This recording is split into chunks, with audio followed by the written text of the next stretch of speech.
Hello everyone, and welcome back to your daily government and financial news update. As always, I'm interested in hearing your thoughts on everything, so make sure to give this video a like, but also leave a comment giving your thoughts on everything that is currently going on. Okay, so starting things out, the airline industry is just another place facing worker shortages, and over the past weekend, over 2,500 flights were canceled. Because of all these massive delays causing disruptions in the travel plans of Americans, some congressional leaders wish to take action. Bernie Sanders tweeted, "The airline industry got $50 billion in taxpayer money in its time of need. What did Americans get in return? Disruptions, delays, and cancellations." Senator Bernie Sanders now wants the government to take action against the airlines over their delays and cancellations, calling for, quote, immediate action in a letter to Transportation Secretary Pete Buttigieg. Trying to get on an airplane without a cancellation or delay, that's a whole other production. He would like the DOT to fine airlines $15,000 to $27,500 per passenger for delays. He would also like them to be fined $55,000 for some canceled flights and also reimburse passengers for meals. It's called the misery map. These flight disruptions will continue well beyond 4th of July weekend. I just want to get home. Sad to miss Father's Day with my daughter because I'm stuck here in the airport. He said that, quote, during the pandemic, when air travel came to a near halt, U.S. taxpayers came to the rescue and gave $54 billion to the airline industry. The federal government approved billions of dollars to help out the airlines. They were really bailed out. March of 2020, Congress approved 3 rounds of taxpayer aid, a $54 billion government bailout. Given all the generous taxpayer support that has been provided to the airline industry, all of us have a responsibility to make sure that passengers and crew members are treated with respect, not contempt. A potential travel nightmare for the 4th of July weekend. They're selling an entire flight to people, knowing that flight is never going to go off the ground. They kept coming up with one reason after another as to why the flight was delayed. It has been the worst experience ever. Again today, thousands of flights either canceled, disrupted, or delayed. Is this making your vacation more expensive? Oh, yes, definitely. Revenue also better than expected at $9.15 billion. He's calling for some pretty hefty fines on the airline industry.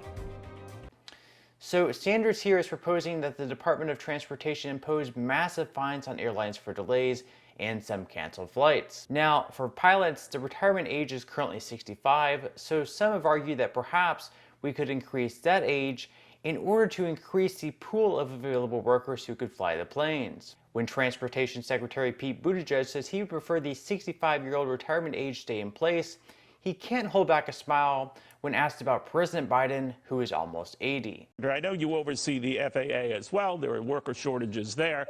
But when it comes to pilots, and I think the retirement age remains 65, should it? Would you be for increasing that to increase the pool of available workers then who could fly these planes that oftentimes they're begging to find pilots?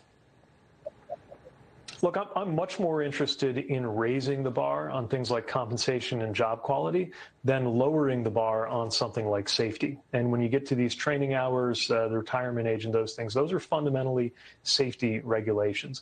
The United States of America should be able to have a robust aviation system without watering down our expectations on safety. Do you think you compromise safety with an old, I'm sorry, Secretary, are you compromising safety with a pilot older than 65? Because a lot of people say 65 is the new 55, and we have a president who's almost 80.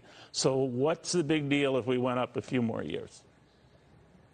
Look, that regulation is there for safety reasons. I haven't seen any piece of information or data that would suggest that the reasoning has changed. And so I'm going to look at other steps that are not affecting safety.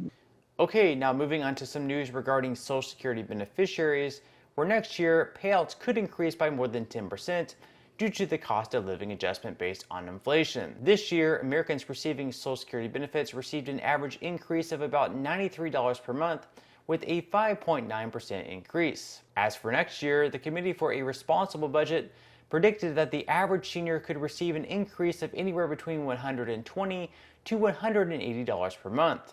With the Consumer Price Index being up 8.6% in May, we're already well ahead of the 5.9% adjusted Social Security added this year, and it's possible that inflation continues to rise even more.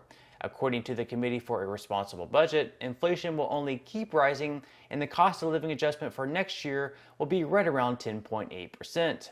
Even if they're wrong and inflation doesn't continue rising, the cost of living adjustment would still be right around 7.9%, or an increase of right around $121. Of course, some argue that these increases still aren't enough to keep up with the rate of inflation, and with predictions that the Social Security Trust Fund will expire within the next 13 years, members of Congress are hoping to act. In one plan by John Larson, the Social Security 2100 Act, payroll taxes would be reapplied to people who earn over $400,000 per year, and beneficiaries would receive an increase in their pay of around 2%.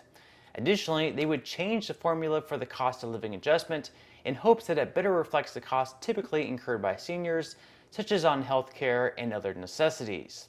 In another plan set forth by Bernie Sanders and Elizabeth Warren, they hope to increase benefits by $2,400 per year or $200 per month and extend the program solvency for another 75 years. In order to do this, they would reinstate a payroll tax on those who earn over $250,000 per year, as opposed to Larson's plan, which taxes those earning over $400,000. Additionally, the bill calls for having the wealthy pay even more taxes, with a 12.4% tax on investment and business income. So we'll definitely have to keep an eye out on that bill to see if it ever moves forward.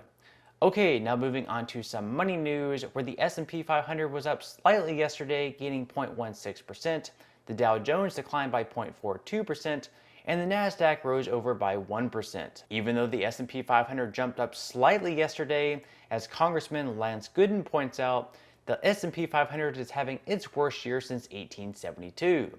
Gooden says only Joe Biden could break a 150-year-old record. Thankfully, the price of oil fell below $100 per barrel for the first time since May yesterday, with the strong likelihood of a recession hurting demand. With the 8% drop on Tuesday going under $100 for the first time since May, prices did quickly rebound so far today, with a near 3% increase this morning. Even with fears of a global recession, investors believe that there are still major concerns with the overall supply.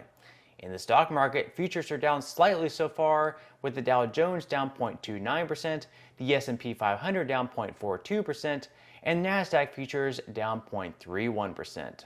And so, with markets off to their worst start in several decades, prices are at a real discount right now. So if you'd like to start investing, or perhaps just take advantage and receive 6 stocks at absolutely no cost to you, in the comment section below, I will pin a comment with a link where you can earn 6 free stocks from Webull.